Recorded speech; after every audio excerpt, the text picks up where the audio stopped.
Cyberpunk 2077 has to be one of our most covered games ever at Digital Foundry. From pre-release to its ill-fated launch, to its proper current-gen console versions and their many patches, to the PC RT Overdrive patch and its implementations of ray reconstruction, plus the game's full-size expansion in 2023, which was Phantom Liberty. We've taken a lot of cracks at Cyberpunk, but today we have another great reason to go back to the Cyberpunk well with one update, perhaps not the game's final update, but perhaps one of them, with the game's actual official PS5 Pro patch. Now, Cyberpunk hasn't had a PS5 Pro patch up until this point, surprisingly enough. It basically just runs the PS5 version a little bit better. But I do thankfully have a legitimate Cyberpunk expert here with me today to walk through some of the changes that have been made in this patch, which of course is Alex Battaglia. Yeah, basically, Cyberpunk was updated over time many times. The original current version that is on the current generation of consoles only actually came out quite a bit after launch, because the original launch version was kind of like straight resolutions and whatnot. And every single time the game updates, it essentially takes advantage of more features that are available on every respective platform. And this time around, it's finally taking advantage of those things we see on the PS5 Pro, such as PSSR, better support for RT reflections, and of course, a generally more powerful GPU. So I'm excited to talk about it, and let's get right in. Yeah, so the key kind of headline here is that Projekt RED has introduced 3 new modes into the game, which is pretty cool, pretty surprising, plus VRR options, a PSSR, FSR upscaler toggle, and 120 Hz support. So there's a lot to get through in this video, but I thought we should start with the game's most interesting new mode, in my opinion, which is the RT Pro mode. And it adds, in their words, all available ray tracing enhancements: reflections, shadows, skylight, emissive lighting, and ambient occlusion. So this is basically the game's equivalent of a quality mode, with all the visual bells and whistles the PS5 Pro has to offer, including the ray tracing suite, but at a lower frame rate level. So Alex, I thought perhaps you'd like to chime in here and describe in particular perhaps some of those ray tracing enhancements that we do see, and also the ray tracing enhancements that we don't see in this ray tracing Pro mode. So basically, when the game launched in, that would be late 2020, the PC version with NVIDIA's help had a number of ray tracing effects that would layer over or replace aspects of the original rasterized pipeline. Some of the most visible ones were things like RT shadows from the sun, which, when you'd compare it to something like the base PS5 version, you would have like actually proper sharp contact shadows now. You wouldn't have problems with shadow cascades into the distance. You wouldn't see like resolution pitfalls that you'd see normally in shadow maps from a sun. So there was a pretty big upgrade on PC, but it wasn't actually any of the most interesting option, I would say. Another option that was added later in a patch, maybe almost more than a year later, I believe, was the RT local shadows option. Now, this one was also found in the base RT mode in the current gen console release, but here it's also enabled in this RT Pro mode on PS5 Pro. And this essentially gives you ray trace shadows from a number of local lights in the game, giving them things like attenuated shadows, so you'd see them being sharp, and then diffuse at a distance, as well as just having better coverage than the shadow maps typically do. Another thing that was also in the original PC release is sky lighting. Maybe hard to see sometimes in a few of these selected screenshots, but one of the best areas that I showed in my original video that also Oliver shows off here versus like the base PS5 is like when you look under any of the games like crosswalk bridges that, stairs and stuff that people walk on, the original version with its kind of probe-based lighting just, is very coarse. And the underside of these areas is always kind of weirdly brightly lit. And due to emissive sky lighting, you actually get shadows in those regions now. So you just essentially see areas outside that are not directly sunlit, but just skylit, having more reasonable and understandable lighting. They don't glow as much. And that's one of the big differences you'll see there. Emissive lighting is kind of similar to what the sky lighting does, but it'll apply to random emissive things in the game world. And since Cyberpunk 2077 is a cyberpunk world, there's tons of neon signs, or just big billboards with like animations on them. And that's the biggest area you'll see differences with the base PS5 version there. where there will be essentially only screen space lighting in the base PS5 version versus full-on ray traced lighting coming from those types of signs. And it actually is a pretty big difference. It was such a big difference that it entered my RT optimized settings at the game's launch because I thought it was one of the biggest differences you could get. And then the last upgrade, really, beyond one last one I'm going to talk about in a second, is ambient occlusion. And this one is going to be sort of smaller to see. Since the game wasn't doing ray tracing from every light, like a path tracing mode would do, there's still a lot of rasterized elements in the game world in terms of how indirect lighting is done. And RTM and occlusion will then ground objects better than SSAO would. And that's essentially was the difference.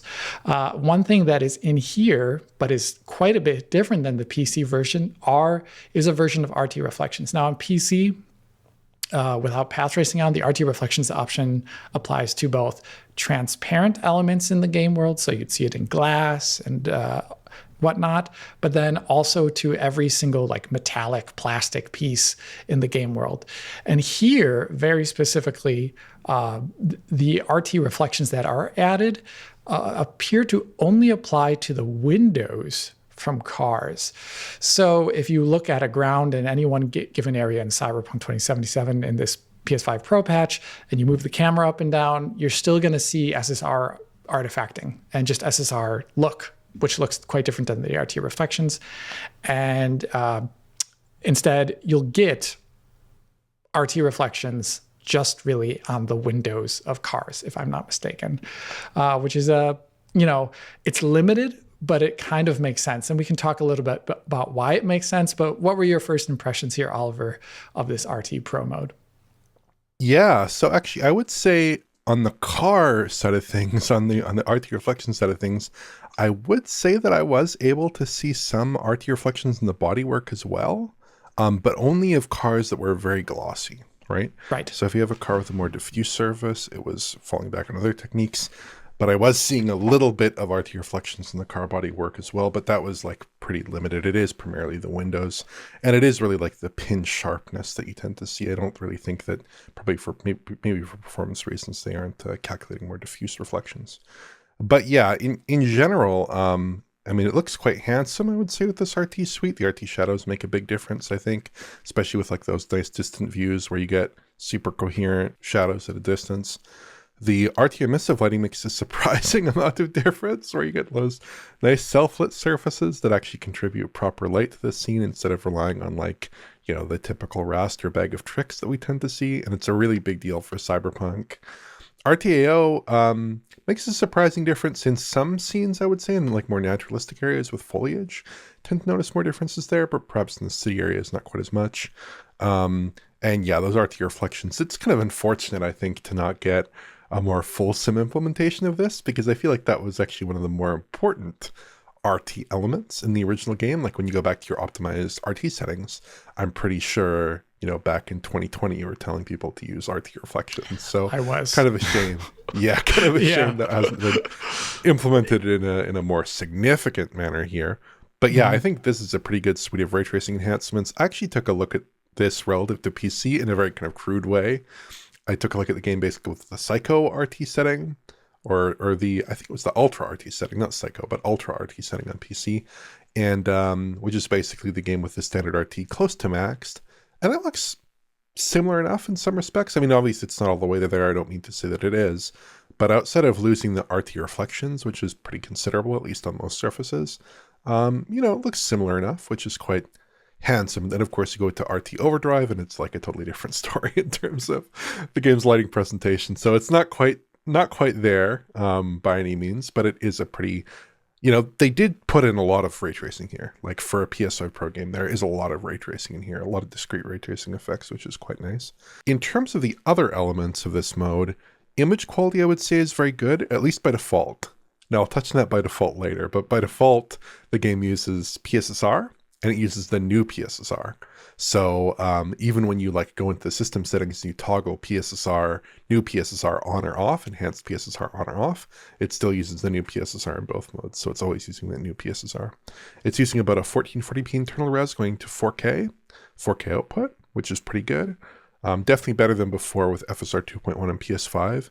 It's sharper, smoother, and cleaner in just about every way, which I think you can see in these comparisons, with no Hmm. major regressions that I could really spot.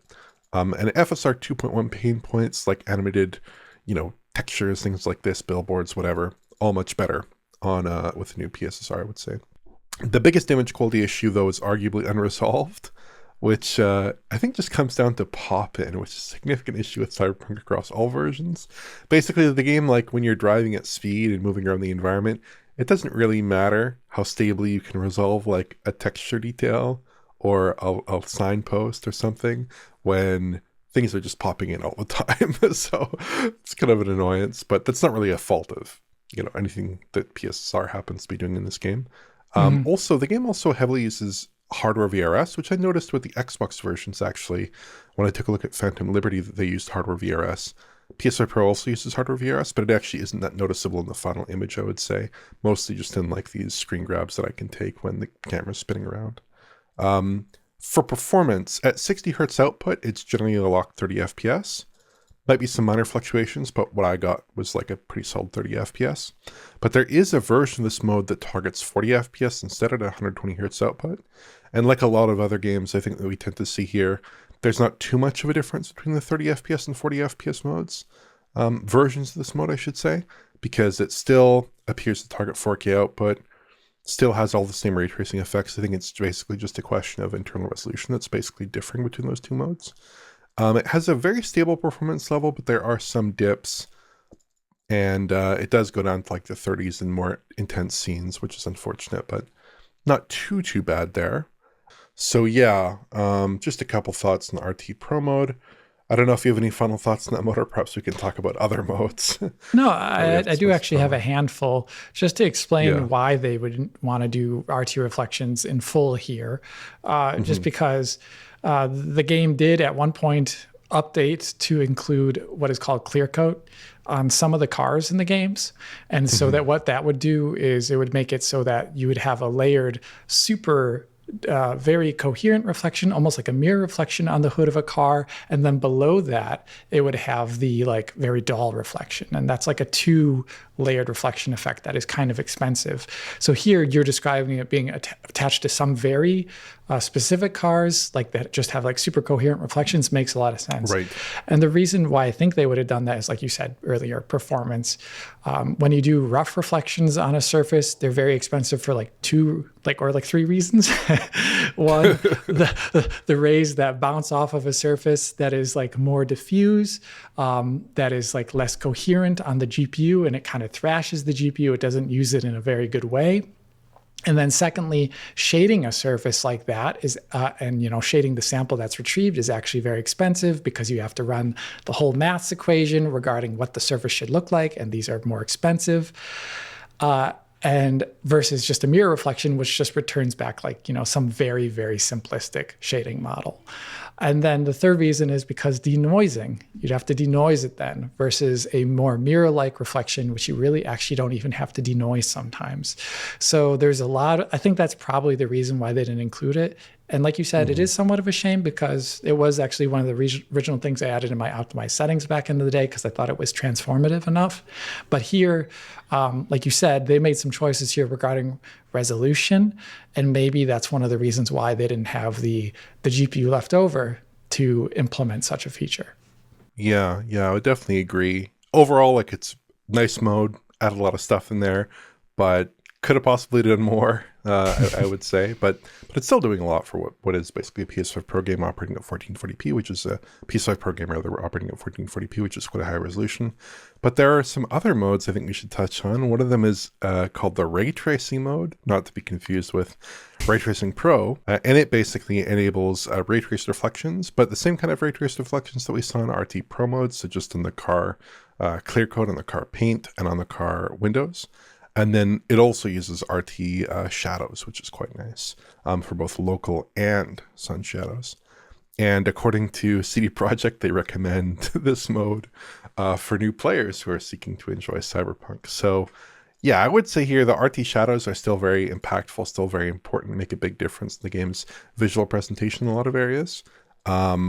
In terms of the RT reflections, again, it's still pretty limited, still not that noticeable, I would say, in typical play.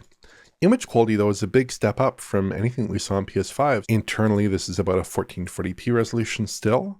It's upscaled to 4K using PSSR2 by default. Very pleasant looking image. Again, sharper, more stable, free of artifacts. Very good looking image, with just that caveat being that pop-in is still an issue. In terms of performance in this mode, it targets 60 FPS, but with regular dips, I would say, which I wasn't necessarily seeing, unlike the PS5 performance mode in Cyberpunk, at least not quite as regular. In particular, in city areas and driving sequences, Dogtown seems to be particularly bad, which is behavior that we also noted with Phantom Liberty a couple of years ago. And some of these clips show pretty significant frame rate drops.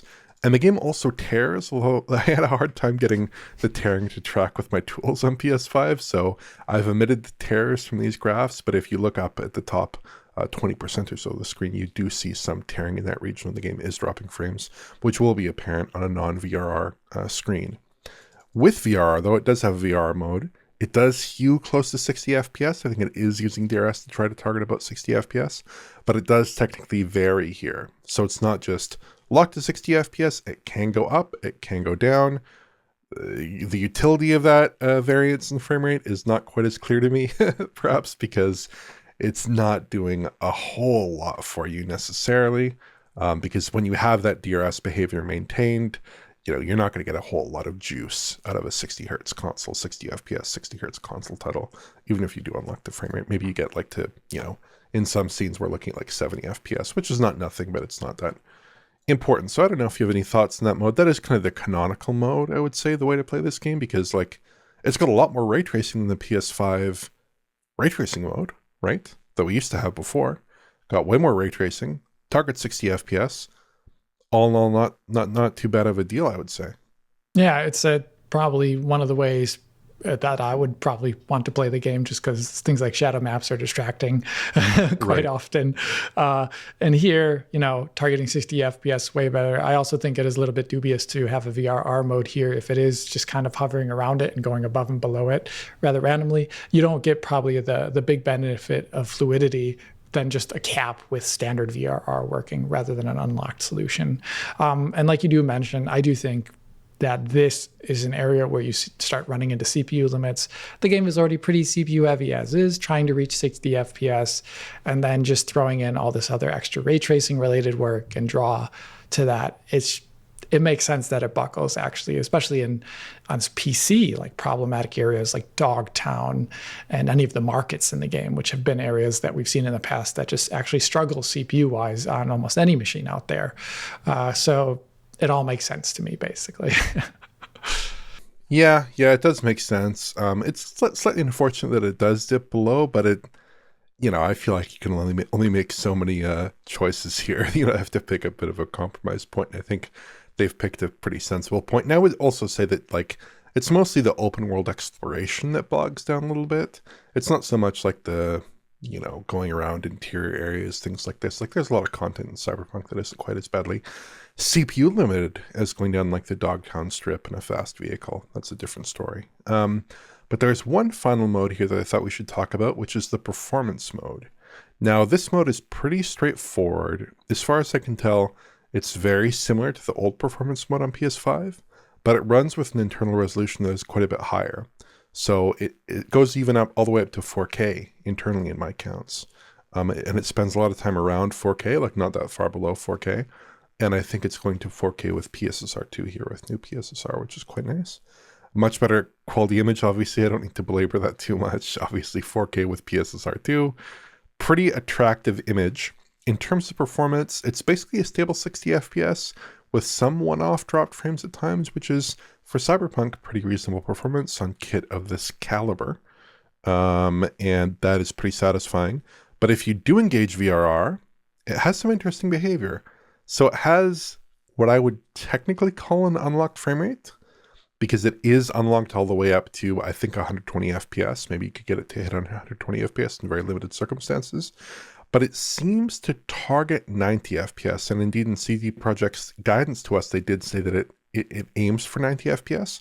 What I think is going on here is that the game is using DRS values, changing DRS in order to try to hit a 90 FPS refresh at all times. Maybe there's some resolution floor because sometimes it's not getting there. Perhaps it's CPU limited in those instances. But in general, it's aiming for 90 FPS, and it often delivers a 90 FPS experience. Now, if you like shoot the camera up right at the sky, you might be able to get it to go to like 100 FPS or so, a little above 100 FPS. But generally, it's aiming for 90. So that's pretty good. But again, here, no ray tracing whatsoever. So that's the big compromise in this mode. No ray tracing, but good performance. So not too bad of a deal, I would say. Yeah, basically, if you're someone who finds things like ray tracing that you don't notice it, and we see a lot of comments like that underneath our videos all the time, like, I don't notice the difference here, then this is a perfect move for you.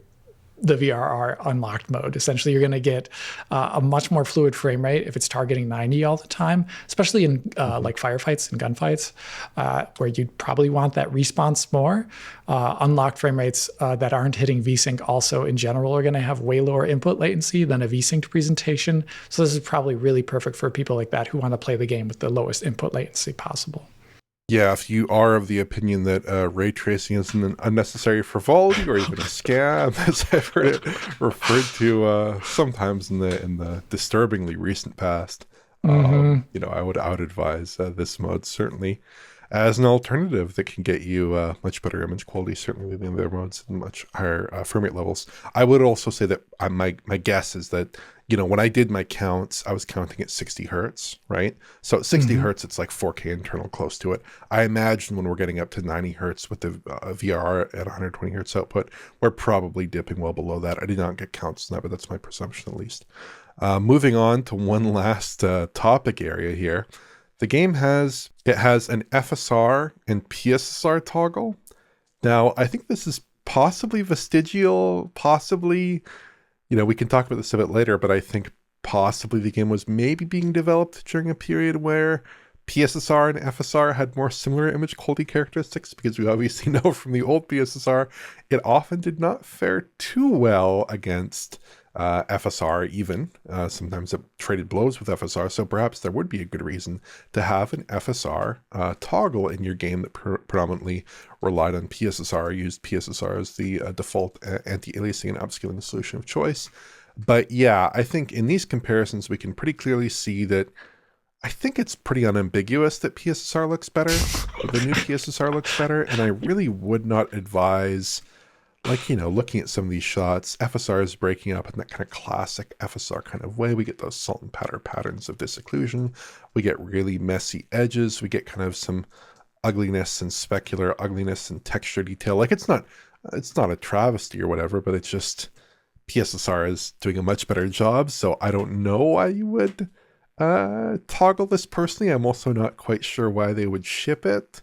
But they have shipped it, so if you do want that FSR experience, that classic Cyberpunk FSR experience, you can have it. Yeah, I think this is basically best interpreted as some kind of vestigial option that probably shouldn't be here, and you probably should not toggle, is my thinking.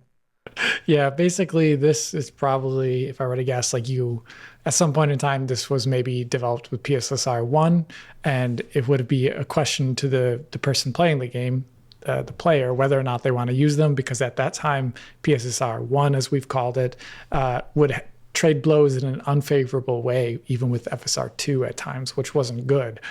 So they want the user to choose at that point. And we've seen that choice being allowed by other developers in the past. But now with PSSR 2, it's roughly the same frame time cost, and it looks a heck of a lot better than PSSR 1. And as a result, it looks a heck of a lot better than FSR 2 and 3. So there's no reason for this to be there. And maybe they just didn't want to QA the time for removing a UI element to see if it had knock-on effects. You know what I mean? So yeah, here we are. Yeah, who knows? But yeah, overall, on the whole, I think this is a good set of upgrades. We get plenty of ray tracing, good image quality thanks to PSSR. Again, if you aren't enabling the FSR toggle, which I certainly would not advise. Generally good performance. I think they could have pushed further though, just because PSSR, it's really good. 1440p internal. I think we're seeing that's not so necessary, especially when we look at titles like Alan Wake 2, which uses a 2.5 times upscale, goes from 864p to 4K pretty credibly. I wonder how that would have looked in Cyberpunk, if that would have been a comparable experience.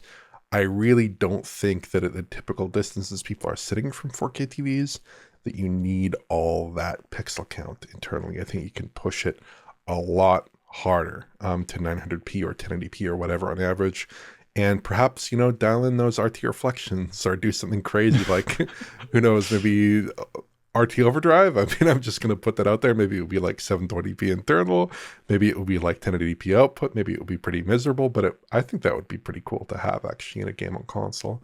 Maybe not an on net a good idea, but perhaps something that would be very interesting. Yeah. But given the timelines here, I do suspect that the patch was probably designed around first generation PSSR, and that explains the toggle. It probably explains the relatively high internal resolutions. If it makes sense if this was designed around first generation PSSR, because all the decisions they've made would align with that first generation PSSR. We just can't see it in the final game because we don't have access to that first generation PSSR model in the actual shipping patch they've delivered here. But Yeah. yeah, I don't know if you have any final thoughts on this patch, Alex. I think it's pretty good on the whole. They've added in a lot of ray tracing, pretty satisfying patch, a couple minor quibbles, but on the whole, I think it's quite a good effort here. Yeah, I think CDPR deserves a lot of praise for updating a game years and years later when we didn't even see stuff like Drive Club getting PS4 Pro support back in the day, right? Like, Right. we're seeing like really far down the line upgrades and updates to a game that there's no reason for them to do it financially. I don't think this is going to move the needle that much, but it creates incredible goodwill. And also for people in the Sony ecosystem, gives them a level of forward compatibility and scaling that they wouldn't otherwise have. And I actually would not doubt if this is not the last update we'll see on PlayStation consoles for this game. I imagine there will probably be a PS6 version, so yeah. Yeah. That's all too right. I think I think what we're seeing, what we've observed over the past few years, is maybe a decline in the pace of game releases, but an increase in support. And so, yeah, seeing a game like Cyberpunk supported 6 years after launch is not actually that anomalous. It's unusual, but it's not that crazy. You look at like Rockstar, and they're on year 13 of GTA 5 support. So Yeah. definitely being pushed out pretty far with some of these titles. But I think that's probably going to do it for us this week, Alex. So if you enjoyed this video, please like, subscribe, and press the bell for YouTube notifications. Check out the Patreon. It really helps us out if you do subscribe for early access content and exclusive content. And to get in touch, use social media. And from Alex and I, Auf Wiedersehen.